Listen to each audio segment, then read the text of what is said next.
As many as a dozen partners at Goldman Sachs could be leaving by the end of this year. Wilfred Frost joins us on set for more on a story we've been talking a bit about this morning, of course, Will, sort of the thinning of the partner ranks. Yeah, exactly. So the first question, David, is why now? And there's two reasons for that. First, David Solomon made some big top-level changes a year ago.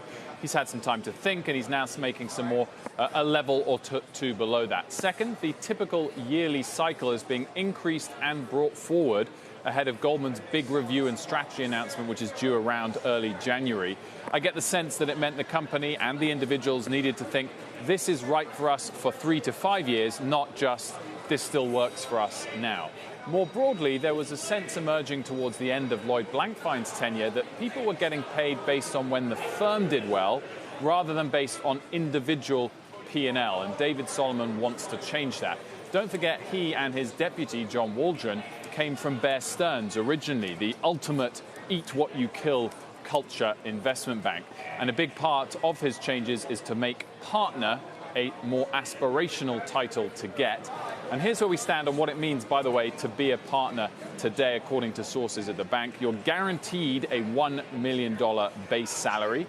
You almost always get at least a $1 million bonus. Most make $3 million or more in total. Some make a lot more than that. There's also a chance to invest in internal deals and funds. And there's now more regular internal partner meetings and access to Solomon, including, by the way, a partners' lunch taking place today just across the road.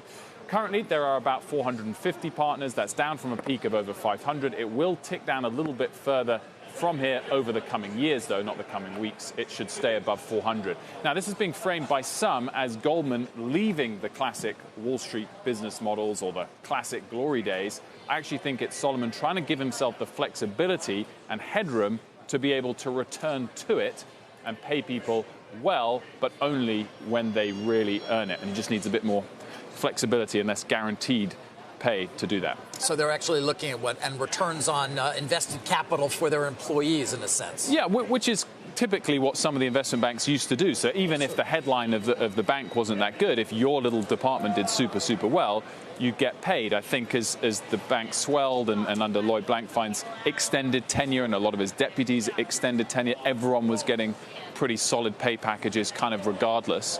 And now it's going back to more based on what your individual... That's what he wants it to be. Right. Although even the fact that they have continued to call this level of executive partners is a vestigial thing, right? They're 20 years since it's been a partnership, purely speaking.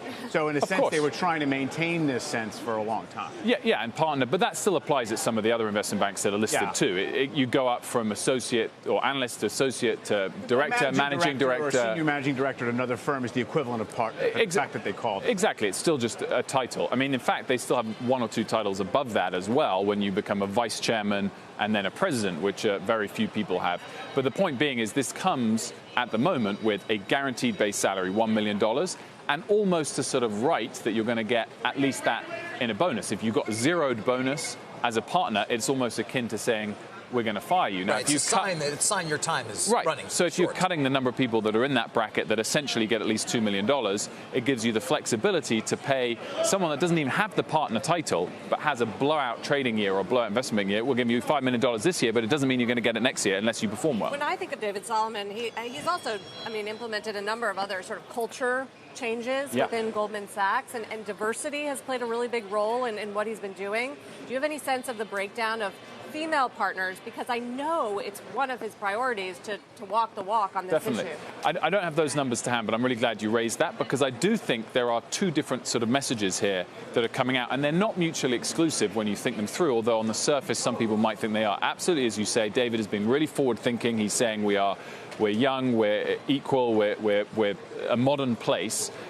In fact, that is all happening. I'm not saying it's not, but going back to the classic you eat what you kill business model can also happen at the same time. And I think on the outside, it looks like David Solomon isn't moving in that direction, but he is a classic Bear Stearns guy originally, which was, as I said at the top, the ultimate place where it doesn't even matter if the firm's doing badly. If you killed it, you'll get paid. And I think he wants to bring that back, which had got lost a little bit after you'd had a leader for over a decade.